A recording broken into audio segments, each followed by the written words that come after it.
Despertando del sueño del enriquecimiento inmediato. El mito del tesoro de Moctezuma y el oro robado. ¿Cómo te imaginas una conquista? Con un montón de hombres crueles llevándose todas las riquezas del pueblo conquistado y dejándolos sin nada. O raptando personas para esclavizarlas y hacerlas trabajar duro para producir riqueza en los campos o en las minas. Quizás aniquilando a la gente para quedarse con sus tierras. Pero lo que quizás no te imagines sea a pueblos de diferentes orígenes que se tuvieron que poner a trabajar cuando se dieron cuenta que no había forma de enriquecerse de manera inmediata ni de esclavizar grandes poblaciones, ni mucho menos de quitarles sus tierras. A veces es difícil entender los sucesos del pasado, pues la historia suele ser más rica que un cuento infantil. ¿Qué tal? Soy el maestro Eric G. Cárdenas y esto es México antes de México. Y el día de hoy vamos a desmontar el mito del tesoro de Moctezuma y el oro robado. A lo largo de la historia, los pueblos guerreros en expansión han realizado el tipo de prácticas que mencioné al inicio, pues en un balance de poder, un grupo humano se impone sobre otro. Los quita de su territorio, ya sea desplazándolos a las peores tierras o directamente terminando con ellos. Por ejemplo, el caso de la expansión estadounidense hacia el oeste fue muy claro. Con una superioridad numérica y tecnológica, arrasaron con las poblaciones nativas, reduciéndolos a pequeños territorios restringidos que llamaron reservaciones. Ante este tipo de expansión, los grupos humanos eliminados poco pudieron hacer, pues además el pueblo dominante justificó ideológicamente su apropiación del territorio. Es decir, creían que estaban haciendo lo correcto al quedarse con las tierras de otros pueblos. Otro ejemplo lo podemos ver en la segregación de los grupos otomís del altiplano central mexicano, región en la que poco a poco los grupos nahuas que arribaron del norte fueron desplazando a los otomís previamente asentados. En este caso, se les expulsó de las mejores tierras y quedaron como grupos subyugados por los nahuas en su expansión guerrera. Apenas algunos recordaban sus antiguos rituales y creencias, pues habían asimilado las pautas culturales nahuas a lo largo del llamado periodo posclásico, después de la caída de la Gran Teotihuacán.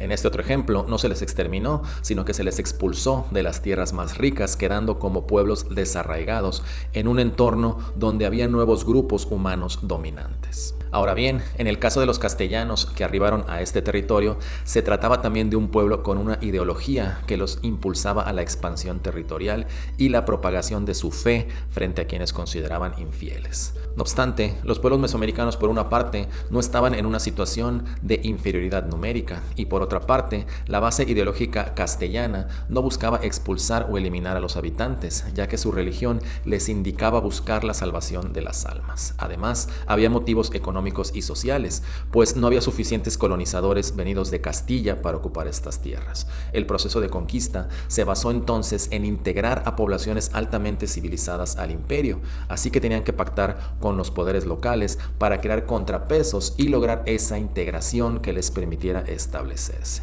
De ahí que el mito del oro robado y la esclavitud de los pueblos indígenas no pueda explicar el proceso de conquista que ocurrió en nuestra historia. Veamos primero quiénes fueron estos conquistadores. ¿Quiénes vinieron a la conquista? El Nuevo Mundo prometía obtener grandes riquezas de manera inmediata a quienes se atrevieran a ello y tuvieran buena fortuna. A pesar de los sueños de gloria que mantenían motivados a los conquistadores, la realidad en América fue muy distinta. Los conquistadores eran principalmente aventureros que no venían con un ejército organizado, decidido a ampliar un imperio con una fuerza avasalladora. La Armada Española, bien provista de armas y navíos, se ubicaba en el viejo continente. Para las islas del Caribe no era necesario ni costeable enviar a su gran ejército. De haber sido el caso, que con antelación supieran de las grandes civilizaciones de América y hubieran realizado la inversión para mandar ejércitos completos, la conquista hubiera sido mucho más rápida. Pero no lo sabían. Los exploradores reportaban pueblos que no contaban con armamento, que no vivían en ciudades ni tenían grandes ejércitos, así que no se justificaba el gasto de enviar grandes contingentes militares, pues además las riquezas tampoco estaban en la abundancia necesaria. Marineros y hombres con diferentes oficios hacían las veces de exploradores, de militares y de autoridades reales, a la vez que practicaban sus propios oficios, una manera de conquistar muy poco avasalladora. Para estos aventureros era común perecer ante el mal tiempo, el ataque de las tribus o enfermedades tropicales. Quienes se aventuraban a viajar a las llamadas Indias Occidentales sabían que los riesgos eran altos, pero existía la posibilidad de enriquecimiento y ascenso social. Y es que a diferencia del resto de Europa, la posibilidad de ascender socialmente era una característica de la cultura hispana, pues en el proceso de reconquista frente a la ocupación islámica, los territorios liberados representaban nuevas fuentes de riqueza y ascenso social para los cristianos. El impulso expansionista de Castilla debió haberse dirigido hacia el norte de África, precisamente para seguir propagando el cristianismo en tierras del Islam. Sin embargo, el descubrimiento de un nuevo mundo dirigió los esfuerzos de los aventureros hasta el otro lado del océano. No obstante, para los aventureros que buscaban el enriquecimiento inmediato a partir de encontrar un gran tesoro, la conquista fue un muy mal negocio. Paso a recordarte que si te parecen importantes los temas que se divulgan a través de México antes de México, puedes mostrar tu apoyo de manera gratuita, dándole me gusta, compartiendo y comentando los videos de México antes de México. Si quieres ir un poco más allá, te invito a que le des clic al enlace que dejo en la descripción para que puedas visitar las diferentes redes sociales que le dan visibilidad a este proyecto, así como la página web donde podrás encontrar los servicios culturales como cursos o visitas guiadas. También ahí podrás encontrar otras formas de hacer una donación directa. Y si quieres convertirte en mecenas del canal, puedes unirte como miembro a YouTube o bien visitar la página de Patreon, donde podrás acceder a estrenos anticipados de los videos de México antes de México, así como una comunicación más directa conmigo. Te agradezco de antemano tu apoyo a este proyecto de México antes de México. El gran tesoro de Moctezuma. Después de varias décadas de asentarse en las bellas islas tropicales del Caribe, los hispanos siguen alimentando las fantasías de encontrar grandes reinos llenos de oro en el Nuevo Mundo. Así que al descubrir las civilizaciones mesoamericanas, esos sueños parecían hacerse realidad, aunque finalmente tendrían que despertar del sueño. El mayor tesoro que pudo reunir un pueblo en la parte norte de América fue el de los mexicas. Las relaciones históricas mencionan que desde el reinado de Axayácatl se construyó una cámara para el tesoro que empezó a guardar su antecesor Moctezuma Ilhuicamina o Moctezuma I.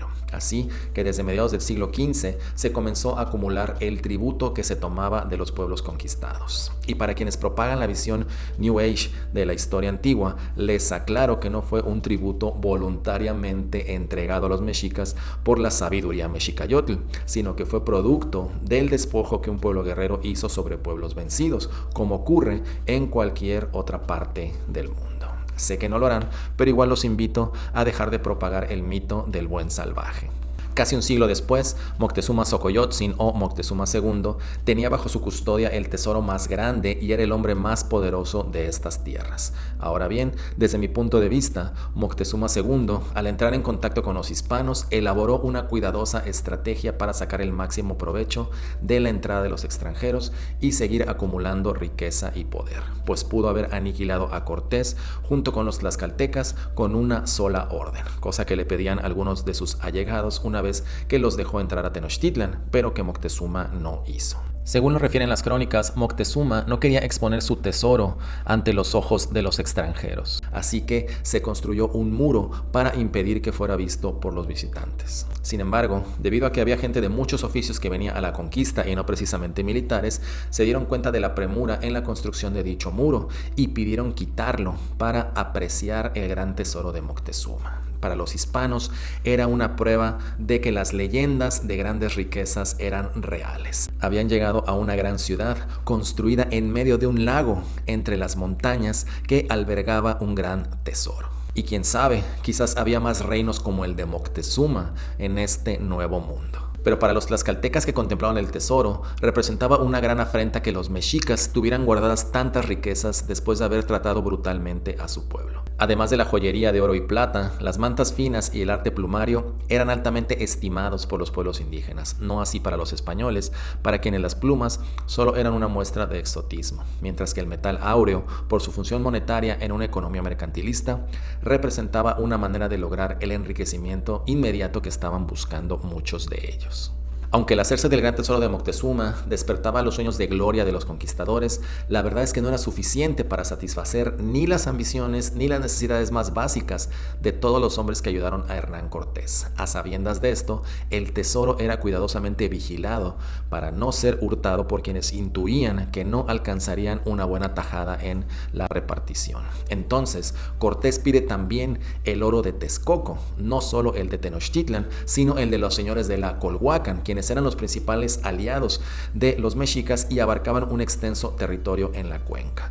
Cuando desde la Colhuacan al oeste apenas llenaron una canoa con piezas de oro, se mandó a ejecutar a los embajadores texcocanos ante la sospecha de que no estaban entregando todo el oro. Después de esta acción, solamente se podría juntar un poco más. Además, este oro que se juntó se encontraba principalmente en piezas de joyería, que al igual que las plumas finas, eran una muestra de estatus y no solo un medio de intercambio comercial. Así que los metales estaban bellamente trabajados en elaboradas piezas de joyería, pero resultaban estorbosos para los españoles, razón por la cual, durante la huida de Tenochtitlan, estas piezas de oro serían fundidas para hacer más fácilmente transportado el metal, mientras se daban cuenta de su mala calidad. Además, para acceder al oro de la Cámara del Tesoro, las mantas de algodón fino y las plumas preciosas fueron destruidas, pues estorbaban el paso a unos apurados conquistadores en huida. Y bueno, ahora que lo pienso, cualquiera de estas piezas de joyería hubiera valido mucho más que los rudimentarios lingotes que finalmente hicieron los conquistadores. Sin embargo, muy pocos tuvieron la visión de tomar la joyería y la mayoría fundió el oro que encontraron en la cámara de Moctezuma. De esta manera, los orgullosos mexicas vieron atónitos cómo se esfumaba el producto del despojo que habían acumulado en el último siglo o en 2 fuegos nuevos. Y para desgracia de los conquistadores, el oro que sí alcanzaron a fundir se perdió en su mayoría durante la huida de Tenochtitlan, cuando la facción que sí buscaba acabar con ellos tomó el poder. Y aunque los extranjeros fueron expulsados de la ciudad-isla, los mexicas ya habían perdido el papel hegemónico en sus dominios. Así que los pueblos dejaron de pagar tributo y se mostraban rebeldes ante un pueblo guerrero que había perdido su legitimidad para gobernarlos. El poco tesoro que quedó en la cámara o que se recuperó del lago fue usado por Cuauhtémoc para tratar de comprar lealtades de otros tlatoanis o gobernantes que lo ayudarían a enfrentarse y finalmente expulsar a los extranjeros de estas tierras. Así que durante el asedio y toma de Tenochtitlan ya no quedaba casi nada del gran tesoro de Moctezuma, el cual, como ya lo expliqué, fue fundido, perdido en el lago o repartido a tlatoanis que no acudieron a la defensa de Tenochtitlan. Y bueno, por cierto, durante la construcción del metro subterráneo de la Ciudad de México, se encontraron algunos de los mal hechos lingotes que quedaron perdidos en el ahora desecado fondo del antiguo lago. El irónico destino del oro que sí llegó a Europa. La parte que sí pudo salvar Hernán Cortés fue casi en su mayoría embarcada a la península ibérica. Así como Cuauhtémoc buscaba comprar las lealtades de otros tlatoanis, Hernán Cortés buscaba comprar los favores del emperador, tanto para ser legitimado como autoridad en esta tierra tan rica, como para evitar enfrentar la justicia por sus acciones contra las autoridades españolas en el Caribe. Sin embargo, este supuesto gran tesoro que colmaría de riquezas a los conquistadores llegaba a la cantidad de 30,000 pesos, aproximadamente unos 20 millones de euros de la actualidad. Parece una cantidad abultada, aunque también muy modesta, pues nos referimos al mayor tesoro del norte del continente. Para los miles de hombres que habían peleado en la toma de Tenochtitlan, no quedó casi nada. Bernal Díaz refiere que a cada hombre de a caballo se le dieron 80 pesos, una cantidad ridícula, pues solo sus caballos les habían costado 600. Decepcionados y ofendidos, muchos se negaron a aceptar estas migajas y criticaron duramente los engaños de Hernán Cortés. Incluso se menciona que grafiteaban con insultos la casa del conquistador en Coyoacán. Ahora bien, la parte del tesoro que se embarcó rumbo a Europa ya estaba siendo esperada por 5 velas del corsario francés Juan Florín.